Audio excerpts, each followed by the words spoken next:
Flak. Where to begin with Flak?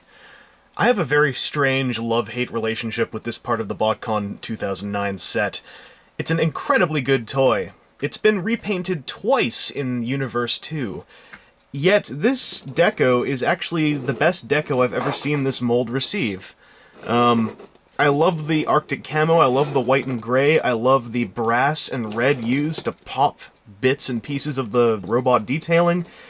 Really, I cannot fault this toy in any way on its own. I really like it. As you can see, compared to his original predecessor from Cybertron, he's a little bit blander. Although, I dare say I find this guy a bit blander, just because the blue is kind of just a large kind of block of blue with the details around it, whereas this winter camo just does it for me so much. The robot mode also has its own unique features. Most importantly, Flak has, just like Cup, an entirely new head sculpt. It's a really nice one.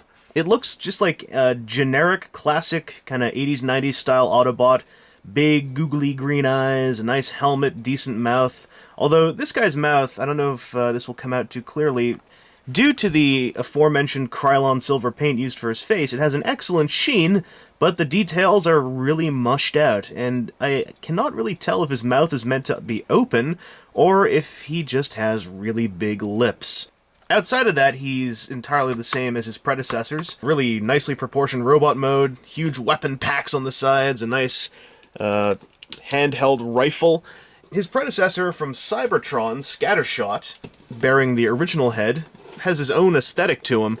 And the original head really, I always felt, was something that was a demerit against the repaints of him, because it has his goggles, and it has like the little T-shaped visor thing, which were very much some of his defining character points from his smaller form.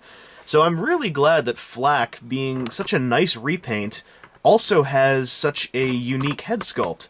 Now, there is a huge downside to Flak, which is that for all these niceties, and for all the good points I have to say about his entire deco, which I do enjoy and adore, I love this guy's paint job, I love everything about him, but he serves no purpose.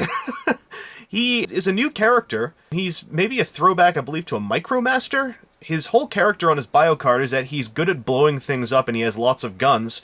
And honestly, he feels like an excellent mainline toy, an excellent piece of toy overall that I can't fault for any specific reason, but as a Botcon toy, he is massively underwhelming. It's hard to explain, really, why I feel that way. I know a lot of people don't like this guy at all, but I just love a lot of his qualities, but as a convention toy, he's a bit of a bust. He also has a unique cyber key, which I believe was done a lot better than Cup's because of the white background added behind the Autobot symbol. And the transparent parts of his force chip, whatever, cyber planet gimmicks were done up in this really cool green, which I wish appeared more so on his body. I love this translucent green. And the gimmicks really do add to him even more, because for his limited character, he is a guy who apparently has tons of weapons. And I'm really behind the look of this dude. I almost wish this was the original rendition of the mold, because this is a toy I feel a lot of people should own and would enjoy, but being a Botcon toy, he'll probably be way outside of your price range. So, it's a very hard judgment call to say. Flak is a highly, highly awesome figure, but I still can't really recommend him to many people because there is really no reason to own him outside of liking the way he looks. And given his huge price point, that reason just doesn't hold enough weight. So, Flak, the Shock Trooper, I like you, but I can't guarantee many other people will.